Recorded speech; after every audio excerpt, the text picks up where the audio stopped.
جس عقیدے پر مرے اس کی جنازے کی نماز نہ پڑھنا، یہ بڑا جملہ نوجوان سمجھنے کی کوشش۔ ان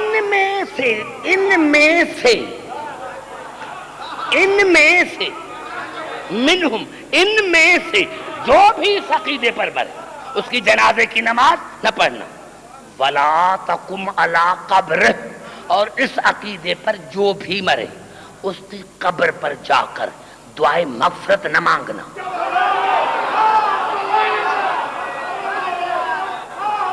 کیوں؟ انہم کفروا باللہ ورسولہ وماتوا وہم کافرون۔ میرے حبیب جس نے علی کی ولایت کو نہیں مانا اس نے نہ مجھے مانا نہ آپ کی رسالت کو مانا، اور جب مر گیا تو اس کی موت کفر پر ہے۔ سمجھ میں آ گئی بات؟ جو میں نے کہا تھا آپ کو بات سمجھ میں آ گئی؟ میں نے کیا میرے دوستوں میرے بزرگوں کو پہلے رسول کو سمجھو۔ سمجھ میں آ گئی بات ہے؟ اب دیکھیں کہ بہت ٹائم گزر گیا، 1.5 گھنٹہ گزر گیا ہے، اگر ایک بات اور چلا جاؤں گا تو 2 گھنٹے کی پھر ضرورت ہے۔ توجہ چاہیے۔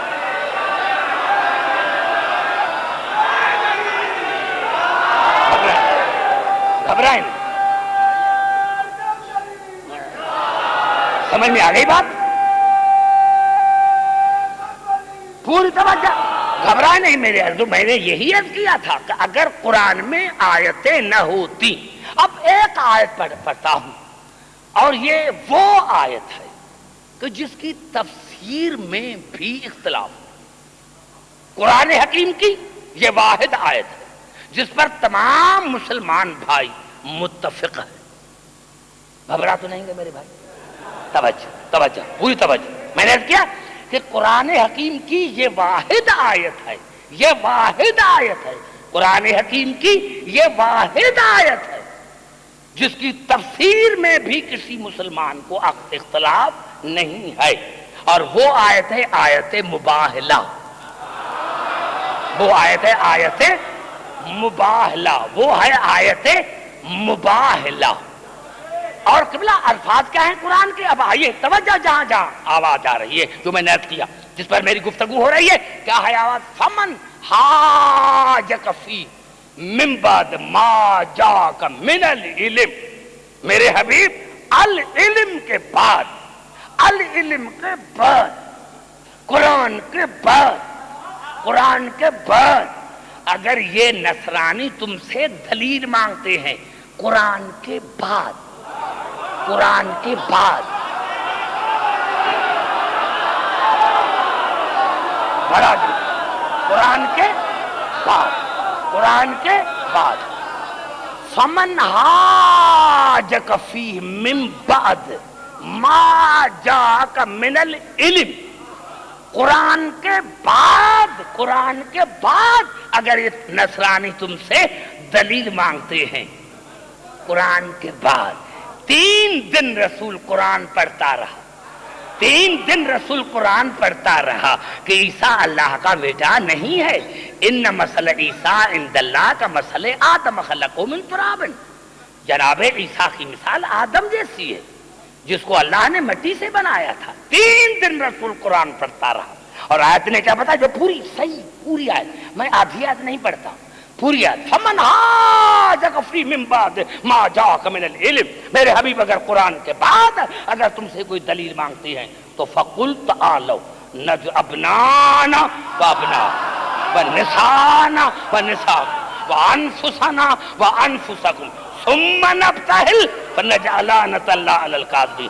تو تم ان کو کہہ دو 3 دن قرآن پڑھا، کہا قرآن پڑھنے کے بعد بھی نہیں مانتے تو ان کو کہا دو تم اپنے بیٹے لے کر آؤ، ہم اپنے بیٹے، تم اپنی نساء ہم اپنی نساء، تم اپنے نفوس ہم اپنے نفوس، اور پھر ان کو پیش کرتے ہیں اللہ کی بارگاہ میں، اور جو اللہ کی بارگاہ میں جھوٹا نکلے اس پر اللہ کی لعنت۔ 3 دن دن رسول قرآن پڑھتا رہا، اور اللہ اگر آیت نازل نہ کرتا تو سارے مسلمان میرے گریبان پکڑتے کہ عبدالحکیم تم نے یہ کیا کہہ دیا، لیکن اللہ نے کہا کہ قرآن کے بعد اگر یہ تم سے دلیل مانگتے ہیں تو ان کو کہہ دو کہ تم اپنے بیٹے ہم اپنے بیٹے، تم اپنی نساء ہم اپنی نساء، تم اپنے نفوس ہم اپنے نفوس۔ قرآن کے بعد ارے رسول 3 دن قرآن پڑھتا رہا، نصرانیوں نے نہیں مانا، تو پھر بھی تمہیں سمجھ میں نہیں آیا کہ جب قرآن رسول کے لیے کافی نہیں،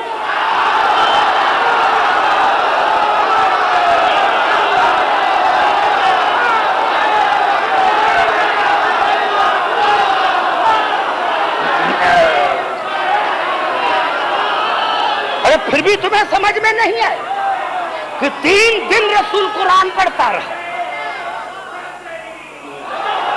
3 دن رسول قرآن پڑھتا رہا، لیکن جب قرآن ناکافی ہوا وہ تم اپنے بیٹے لے کر آؤ ہم اپنے بیٹے۔ کتنی وسعت ہے الفاظوں میں، میرے تمام پڑھے لکھے معزز سامعین، کتنی وسعت ہے۔ ابنانا جتنے بیٹے، اگر الف لام ہوتا تو کہتے کہ الف لام مار سے کیا، اب جتنے بیٹے، نساءنا جتنی نساء ہے۔ آپ قبلہ یہ نساء جو لفظ ہے یہ قرآن میں 3 معنوں میں استعمال ہوا لفظ۔ یا نساء النبی، اے نبی کی بیویاں، بڑا جملہ پھر کھا گئے میرا، اے نبی کی بیویاں، نساء میں بیویاں شامل ہیں۔ یذبحون ابناکم ویستحیون نساکم، یہاں نساء کی معنی بیٹی ہے، نساء کی معنی ماں ہے۔ اب دیکھو کتنی وسعت ہے کہ میرے رسول جتنی بیویاں ہیں ان کو لے کر آؤ، جتنی بیٹیاں ہیں ان کو لے کر آؤ، اگر ماں ہو تو اس کو لے کر آؤ۔ اور 73 فرقے ہیں کہ رسول صرف اور صرف، اور جس وقت یہ مباہلہ ہوا تو رسول کی کم از کم 9 بیویاں زندہ تھیں، 9 بیویاں، رسول کے 9 حرم زندہ تھے، لیکن قرآن شاہد ہے، تفاسیر شاہد ہے کہ رسول نے اپنے گھر سے ایک کو بھی نہیں لیا اور علی کے گھر سے ایک کو بھی نہیں چھوڑا۔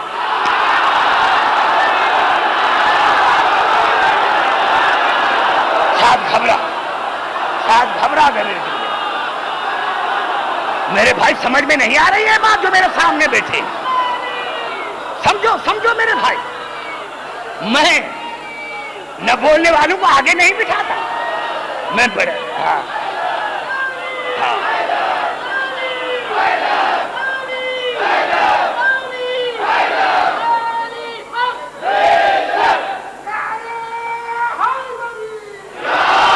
یعنی مباہلے میں حضور اکرم کی 9 حرم زندہ تھے قبلہ، لیکن رسول نے اپنے گھر سے ایک کو بھی نہیں لیا اور علی کے گھر سے ایک کو بھی نہیں چھوڑا، ایک کو بھی نہیں چھوڑا۔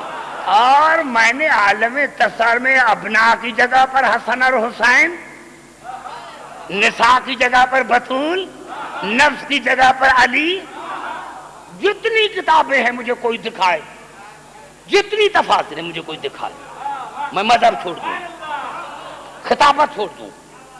ابنا کی جگہ پر حسن حسین، نساء کی جگہ پر بطول، نفس کی جگہ پر علی۔ اب کتنا عجیب انداز ہے، میں کیا کہوں، کوئی ایک کتاب ہوتی، علماء میرے سامنے موجود ہے، کوئی ایک کتاب ہوتی تو میں کسی کتاب کا حوالہ لے دیتا، لیکن رسول چلے کیسے تھے؟ احتضن الحسین، حسین کو گودی پر اٹھایا، احتضن الحسین وَأَخَذَ بِيَدِ الْحَسَنِ، حسن کی انگلی پکڑی، وَفَاطِمَةَ تَمْشِي خَلْفَهُ، فاطمہ رسول کے پیچھے، وَعَلِيٌّ يَمْشِي خَلْفَهَا، اور علی فاطمہ کے پیچھے، آگے رسول، آگے رسول ایک ایک بیٹا گود پر، ایک بیٹے کی انگلی پکڑی، پیچھے فاطمہ، پیچھے علی. یا اللہ یہ عجیب منظر ہے، مجھے سمجھ میں نہیں آتا. شوہر اور بیوی کے پیچھے.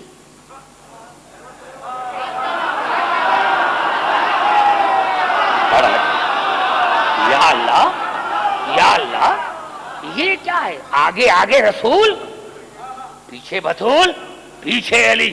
پہلے تو اللہ کی آواز ہے. عبدالحکیم خاموش، پہلے قرآن کو دیکھ، پہلے قرآن کو دیکھ. میں نے کیا کہا ہے؟ فَقُلْ تَعَالَوْا نَدْعُ أَبْنَاءَنَا وَأَبْنَاءَكُمْ. پہلے بیٹے ہیں تو رسول نے بیٹے کو آگے کیا ہے. وَالنِّسَاءَنَا، پھر بیٹی کا ذکر ہے، اس لیے میں نے بطول کو پیچھے کیا ہے. وَأَنفُسَنَا، آخر میں نفس کا ذکر ہے، اسی لیے میں نے علی کو پیچھے کیا ہے.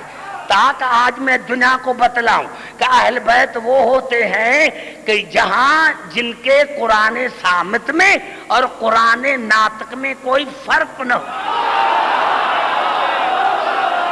دیکھو عبدالحکیم، جیسے آیت نازل ہوئی ہے ویسے ہی میں جا رہا ہوں، اور رسول کی آواز ہے یا اللہ یا رسول اللہ. یہ علی کو آپ نے یہ کون سا شوہر ہے جو بیوی کے پیچھے ہے؟ رسول کی آواز ہے عبدالحکیم آج میں نے دنیا کو بتایا کہ ہم کس طرح جا رہے ہیں. اور بڑی بات یہ ہے، میں کہوں یا رسول اللہ یہ بچے ہیں، دونوں کے ماں باپ موجود ہیں، دو اپنے ماں باپ کو.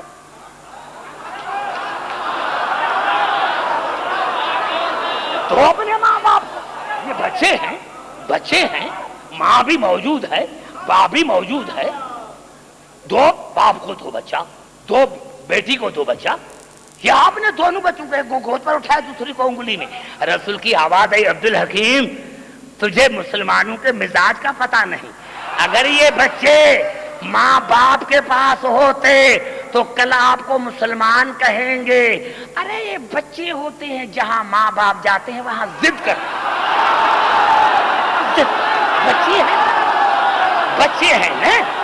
بچے ہیں نا تو جہاں ماں باپ جاتا ہے وہاں بچے بھی ضد کرتے ہیں. تو کہیں گے کہ یہ ماں باپ کی وجہ، اسی لیے میں نے ان کو الگ کیا ہے کہ مباہلے میں جو میرا مقام ہے وہی ان کا مقام.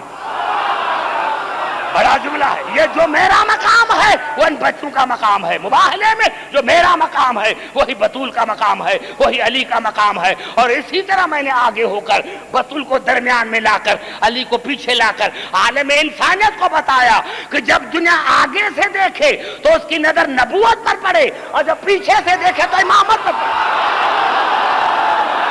بڑا جملہ کرا. گھبرائے نہیں میرے بھائی، میرے سنی شیعہ بھائی، بڑا جملات کر رہا ہوں. دیکھو اللہ کی مشیت دیکھو، آگے نبوت ہے، درمیان میں فاطمہ ہے، پیچھے علی ہے. رسول نے بتایا آگے جب نظر پڑے تو نبوت پر نظر پڑے، پیچھے سے نظر پڑے تو امامت پر نظر پڑے. اور اگر درمیان سے بطول نکل جائے تو نہ نبوت کا پتہ چلے گا نہ امامت کا.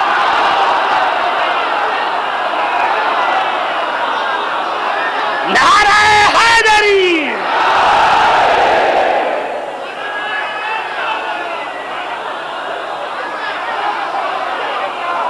سمجھ میں آ گئی بات؟ سمجھ میں آ گئی. جہاں میری آج کا آخری میرا جملہ یہ، میں نے کہا میرے دوستو کوئی ضرورت نہیں، تمام 73 بھائی 73 فرقے متفق ہے. جب رسول چلے اور وہاں گئے تو کیا کہا؟ میدان مباہلے میں گئے تو جو پادری تھی انہوں نے کہا ان باہلنا بقومہ باہلنا، ان باہلنا بقومہ باہلنا وَإِنَّهُ لَيْسَ نَبِيًّا. اگر رسول اپنے اصحابوں کو لے کر آئے تو مباہلہ کرنا اور سمجھنا یہ سچا نبی نہیں.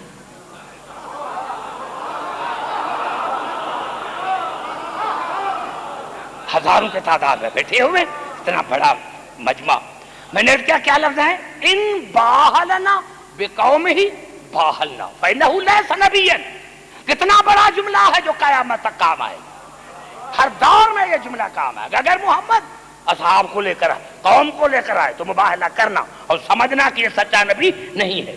وَإِن بَاهَلَنَا بِأَهْلِ بَيْتِ خَاصَةً فَلَان بَاهِل فَإِنَّهُ لَا يَقْدُمُ إِلَىٰ أَهْلِ بَيْتِهِ إِلَّا وَهُوَ صَادِقٌ. اگر محمد اہل بیت لے کر آئے تو مباہلہ نہ کرنا, کیونکہ جو مصیبت میں اپنوں کو آگے کرتا ہے وہ جھوٹا نہیں ہوتا. اس سے بڑھ کر میرے پاس نہیں. اب سارے آپ جو ہیں, میں نے کیا کہ اہل زبان بھی ہے, اور میں نے کیا کہ اتنے جدی پشتی مومن بھی ہے. میں نے کیا کہ کتنا بڑا جملہ ہے پادری کا کہ اگر محمد قوم کو لے کر آئے تو مباہلہ کرنا, سمجھنا کہ سچا نبی نہیں ہے. اور اگر اہل بیت کو لے کر آئے تو مباہلہ نہ کرنا, سمجھنا کیونکہ جو مصیبت میں اپنوں کو آگے کرتا ہے,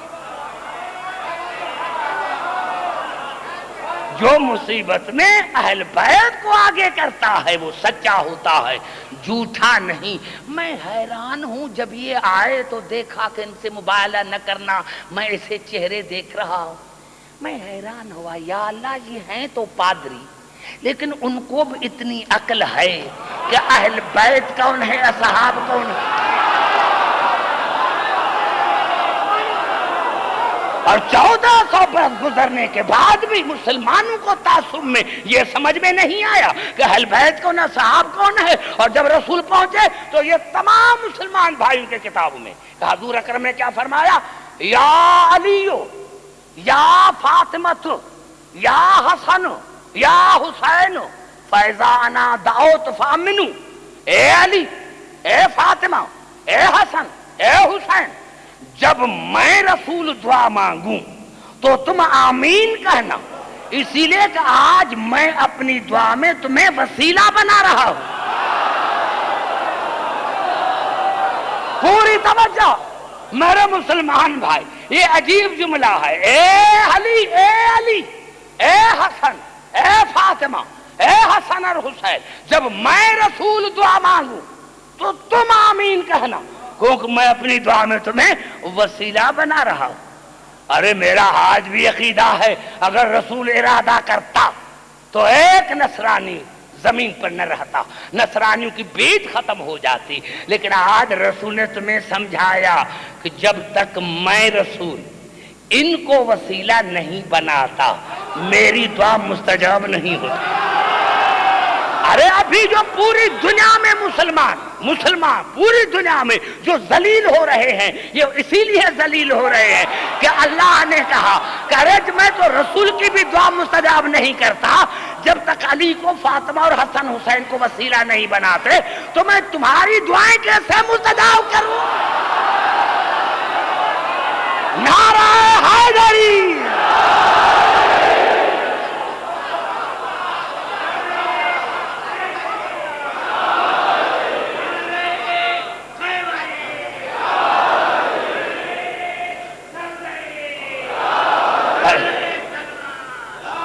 دیکھیں بھائی, پوری توجہ, مجھے بڑا مزہ آیا, اور انشاءاللہ کل جہاں پر میں نے تقریر کو چھوڑا ہے وہیں سے شروع کروں گا.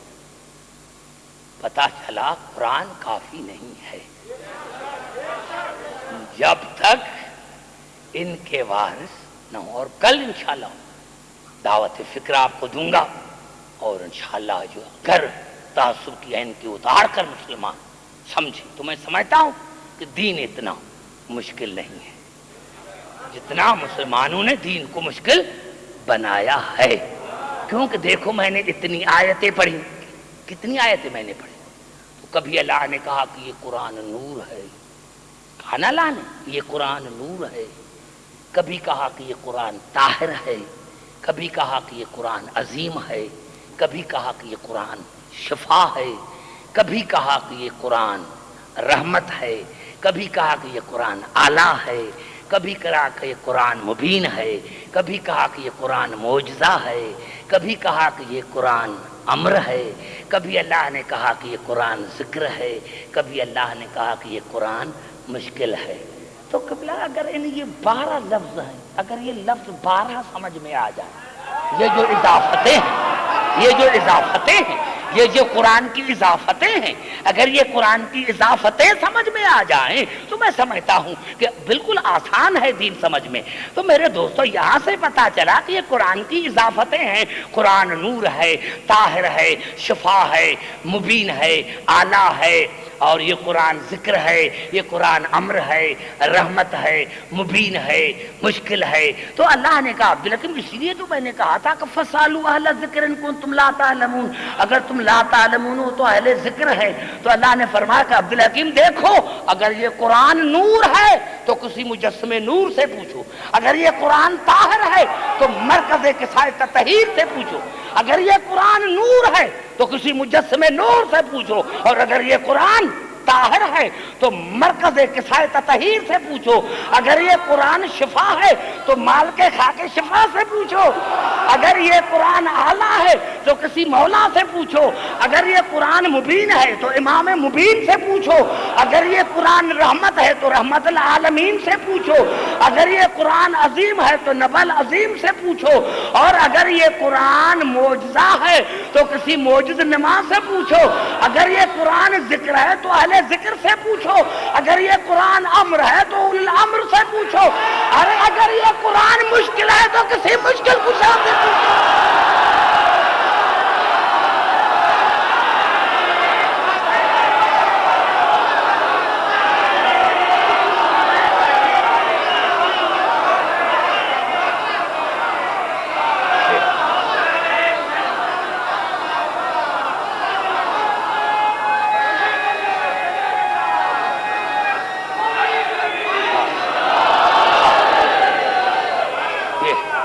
کتنی بڑی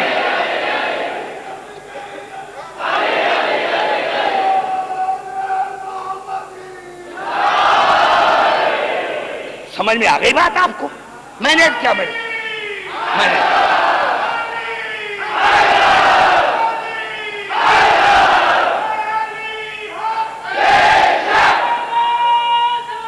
دیکھ لو، میں نے کیا کل تیار ہو کر آنا، کل تیار ہو کر آنا، میں آپ کو سمجھ گیا، کل تیار ہو کر آنا، پوری تیاری کر کے آنا، جہاں سے میں اپنی تقریر کو شروع کروں. میرے دوستوں، میرے بزرگوں، کتنے خوش قسمت ہیں، یعنی پنکھے بھی چل رہے ہیں، آپ دیکھ رہے ہیں، کیونکہ ہمیشہ چاہے 25 آدمی ہو چاہے 50 لاکھ ہو، یہ حسین کی مجلسی ہے، یہ غریبوں کی مجلس ہے، یہ سیاسی جلسہ نہیں ہے. اسی لیے یہ بچے بھی ہیں، بزرگ بھی ہیں، جوان بھی ہیں، عزاداران حسین. دیکھو پھر بھی گرمی آپ کو لگ رہی ہے. میرے دوستوں، میرے بزرگوں، 28 رجب کو حسین نے مدینہ چھوڑا تھا، 2 محرم الحرام کو کربلا پہنچے، 4 تاریخ سے خیمے ہٹائے گئے، 4 محرم الحرام کو خیمے ہٹائے گئے تھے، پانی سے ہٹائے گئے تھے. یعنی اب جو پانی 4 تاریخ کے بعد موجود تھا وہ زینب نہیں پیتی تھی، آنو محمد کو پلاتی تھی. میرے دوستو، جناب ام فروا نہیں پیتی تھی، جناب قاسم کو پلاتی تھی. جناب رباب نہیں پیتی تھی، کبھی اصغر کو پلاتی تھی، کبھی سکینہ کو پلاتی تھی. میرے مستاد مرحوم فرماتے تھے کہ عبدالحکیم کربلا کے شہید سارے 4 تاریخ سے پیاسے تھے، لیکن علی کا بیٹا عباس 9 دن کا پیاسا تھا. کربلا میں آیا تو عباس نے پانی پینا چھوڑ دیا.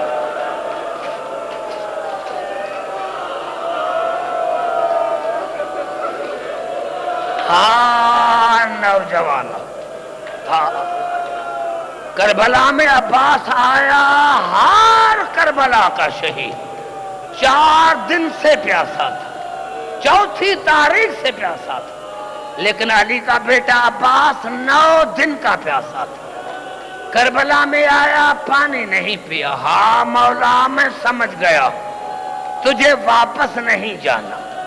عزاداران حسین مجھے ایک جملہ کہنے دو.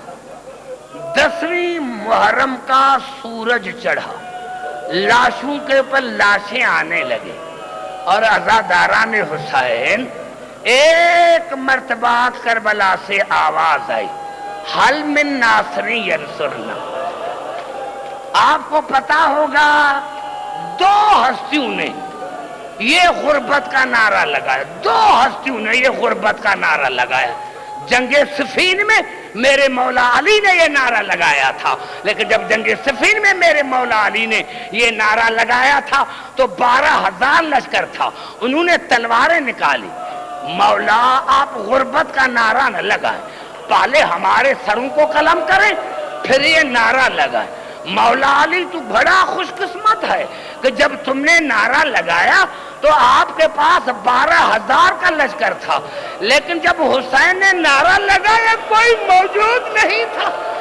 ارے بی بی زینب کی آواز آئی، بھیا حسین میں ابھی زندہ، بھیا حسین میں ابھی زندہ ہوں، بھیا میری موجودگی میں غربت کا یہ نعرہ نہ لگاؤ۔ اور جناب فضا کو کہا میرے بھیا کو لے کر آ۔ جناب حسین آیا، میرے دوستوں میرے بزرگوں بہنوں کو سلام کیا اور جناب سید سجاد کو الوداع کیا، گھوڑے کے قریب آئے۔ علامہ مجلسی علیہ رحمت نے لکھا کہ جب حسین گھوڑے کے قریب آیا دو ہستیاں حسین کے ساتھ تھیں، جناب زینب اور جناب سکینہ۔ تو یہ ہمارے بتانے کے لیے حسین نے کہا گھوڑا چلو وہ جگہ دکھاؤں جہاں میں گروں گا، گھوڑا چلو وہ جگہ دکھاؤں جہاں میں گروں گا۔ یہ ایک مرتبہ گھوڑے نے زبان حال میں کہا، آنکھوں سے پانی بہنا شروع ہو گیا اور گھوڑے کی آواز مولا وہ جگہ رات آپ کے ماں نے مجھے دکھائی۔ مولا رات گزر چکی تھی، ایک کالے برقے والی بی بی ہے، دونوں باہیں میرے گلے میں ڈال اور کہا گھوڑا مجھے جانتے ہو میں حسین کی ماں زہرا ہوں جس نے 3 مرتبہ اپنی چادر میں تجھے دانا کھلایا تھا، گھوڑا چلو وہ جگہ دکھاؤں جہاں میرا حسین گرے گا۔ حسین نے کہا پھر گھوڑا کیا ہوا؟ کہا مولا آپ کی ماں مجھے کربلا کے جھکی زمین پر لے کر آئے، مولا اگر امتحان نہ ہوتا تو قیامت آ جاتی۔ مولا جب آپ کی ماں اسی جگہ پر آئے تو سر سے چادر اتاری اور اس جگہ کو اپنے بالوں سے صاف کرنے لگی اور مجھے کہا گھوڑا میں نے حسین کو چکیاں پیس کر پالا ہے، گھوڑا میرے بیٹے کو آستہ اتارنا، کہیں میرے بیٹے کو پتھر نہ لگ جائے۔ آزاداران حسین، کہیں میرے بیٹے کو پتھر نہ لگ جائے۔ آزاداران حسین، یہ عجیب جملہ ہے۔ اب حسین گھوڑے پر سوار ہوئے، دروازے پر آئے، گھوڑا رکا اور جیسے گھوڑا رکا حسین گھوڑے سے اترے، دیکھا سکینہ گھوڑے کے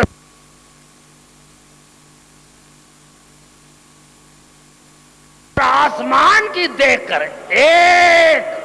ایک دعا مانگی، یا اللہ جب میں نماز شب پڑھتا تھا تو میں دعا مانگتا تھا کہ یا اللہ مجھے بیسی بیٹی عطا کر جو میرے سینے سے الگ نہ ہو۔ یا اللہ یہ سکینہ میری دعاؤں کا نتیجہ ہے، آج تیری محبت میں اس سکینہ کو چھوڑ کے جا رہا ہوں۔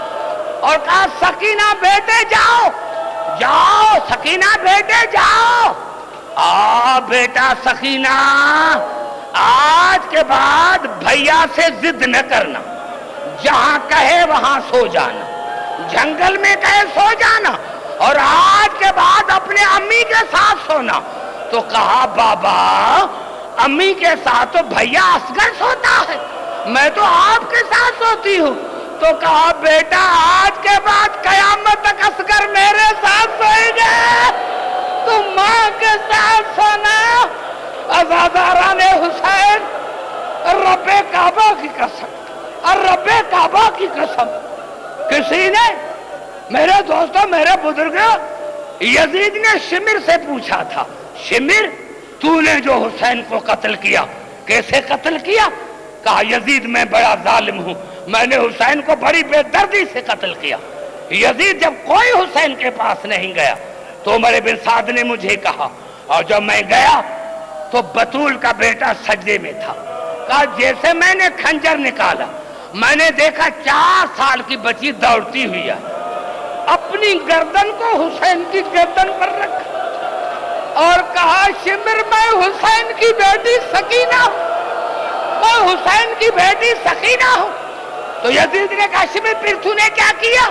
کہا میں نے بچی کو کہا کہ بچی جاؤ ورنہ میں تمہیں بھیجوں گا۔ یزید نے کہا پھر تو نے کیا کیا؟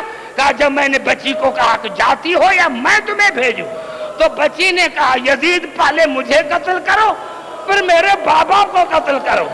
سادہ تو گئے، سادہ تو بس یہ کہنا تھا کہ پہلے مجھے قتل کرو پھر میرے بابا کو قتل کرو۔ یزید نے کہا شمی پھر تو نے کیا کیا؟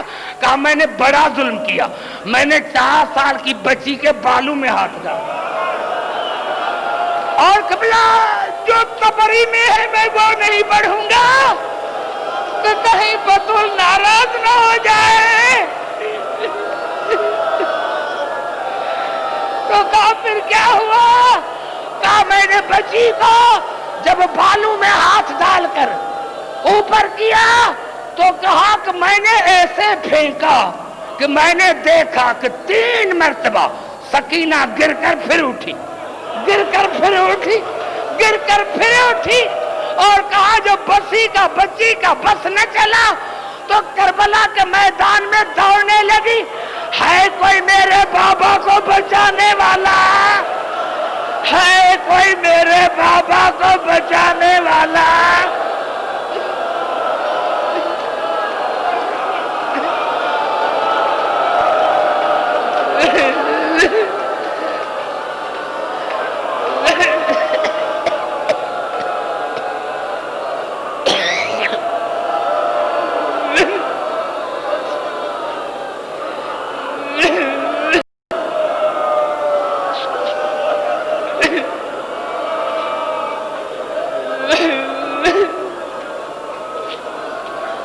یا اللہ ہماری اس عبادت کو اپنی بارگاہ میں مقبول اور مستجاب فرما۔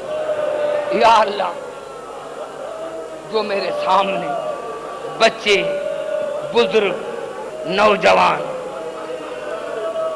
ان کو بڑی زندگی عطا فرما۔ یا اللہ ان کا سایہ اپنے بچوں پر، اپنی قوم پر دیر تک دائم اور قائم رہے۔ یا اللہ تجھے واسطہ ہے محمد آل محمد کی عظمت کا، جو مومن بیمار ہیں ان کو شفا کاملہ عاجلہ عطا فرما۔ یا اللہ ہمارے امام ہاشم صاحب، یا اللہ اس کے بعد آج ہمارے بڑے بزرگ ماجد بن شبیر صاحب، اس کی بیٹی بیمار ہے، اس کو مکمل صحت یابی عطا فرما۔ اور یا اللہ ہمیں کچھ نہیں چاہیے، ہمیں سکینہ کا بابا چاہیے، ہمیں زینب کا بھائی چاہیے۔ یا اللہ پوری دنیا میں جہاں جہاں مومن رہتے ہیں، بستے ہیں، ان کو اپنے بچوں کے ساتھ شاد اور آباد فرما۔ یا اللہ یہ حسین کا تذکرہ، یہ آل محمد کا ذکر قیامت تک جاری اور ساری رہے۔ یا اللہ امام زمانہ کا ظہور فرما۔ یا اللہ ملت جعفریہ کے دلوں میں ایک دوسرے کے لیے محبت پیدا کر۔ مسلمانوں میں ہمارے مسلمان بھائی جو ہیں ان کے دلوں میں محمد آل محمد کی محبت پیدا کر۔ یا اللہ ایک دوسرے کے ساتھ محبت کے ساتھ رہے۔ یا اللہ تجھے واسطہ ہے محمد آل محمد کی عظمت کا۔ یا اللہ جن مومنین نے خاص کر کے بھائی ہاشم سید علی رضا نے یہ جناب سیدہ کے سلسلے میں یہ بڑا اتنا انتظام کیا، اپنے بچوں کے ساتھ شاد اور آباد فرما۔ یا اللہ میرے سامنے جتنے مومنین ہیں یا اللہ ان کو بڑی زندگی عطا فرما۔ یا اللہ علماء حق ذاکرین حضرات کو ہر شریر کے شر سے محفوظ رکھ۔ یا اللہ ہماری عبادت کو اپنی بارگاہ میں مقبول اور مستجاب فرما۔ ربنا تقبل منا انک انت السمیع العلیم۔ اللہم صلی علی محمد۔